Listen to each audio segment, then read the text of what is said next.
क्या आपने कभी ये रिलेशनशिप एडवाइस सुना है कि अगर आप अपने स्पेसिफिक पर्सन को, मतलब आपके मैन को, आपके हस्बैंड को, अपने बॉयफ्रेंड को अपने साथ पकड़ के रखना चाहते हो, तो then you need to create trauma drama in that relationship. अगर आपका रिलेशनशिप बहुत ज़्यादा पीसफुल है, तो फिर चांसेस आर कि आपका स्पेसिफिक पर्सन, मतलब आपका जो बॉयफ्रेंड है, मतलब स्पेसिफिकली जो मैन है, वो भाग जाएगा। बिकॉज मेन वांट बिचेस, ठीक है। उनको गुड वुमेन नहीं पसंद है।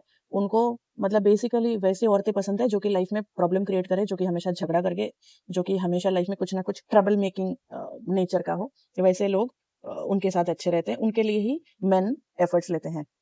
And I must tell you this thing, this is one of the most horrible relationship advice that I have ever heard.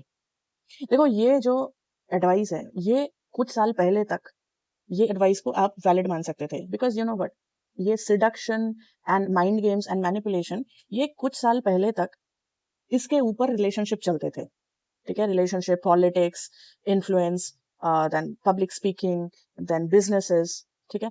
ये सारी चीजें, मैनिपुलेशन, माइंड गेम्स, ये सारी चीजों पर चलता था। लेकिन you know something, now all of us have reached that level, ठीक है, कि मतलब अभी चलो हो गया, ठीक है, इससे ऊपर टॉक्सिसिटी नहीं एक्सेप्ट कर सकते हैं। So now people are at that level कि whether it's a man, whether it's a woman, अगर आप उसके लाइफ में टॉक्सिसिटी क्रिएट करोगे ना, तो एफर्ट लेना तो दूर की बात है, वो रिलेशनशिप ही तोड़ के चला जाएगा वो बंदा। स्पेशली सपोज इफ दैट बंदा is suppose working on himself, because ऐसा तो है नहीं कि सिर्फ फीमेल्स ही अपने सेल्फ ट्रांसफॉर्मेशन पे काम कर रहे हैं। Guys are also working on themselves, right? So if the guy is working on himself, he's suppose meditating, he's doing the journaling work, he's like doing manifestation work, he's healing his childhood trauma, his father wound, mother wound, कितने problems होते हैं लोगों के life में।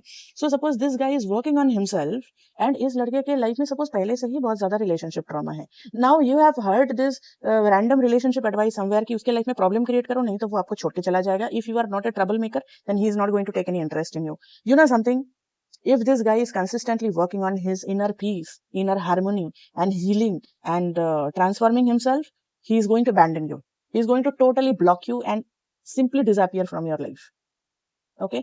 Because ये seduction games and ये सारे manipulation games पहले चलते थे, अभी के टाइम पे नहीं चलेगा ये सारा चीज। And also, if you see कि आपका जो स्पेसिफिक पर्सन है, हस्बैंड है, बॉयफ्रेंड है, अगर वो इस चीज से अलाइन कर रहा है कि जितना आप ट्रॉमा क्रिएट करते हो, प्रॉब्लम क्रिएट करते हो, he is staying with you, and if you are being nice with him, then he lives, then you must reconsider your choice. Okay, if somebody is entertaining toxicity, then that person needs to be examined.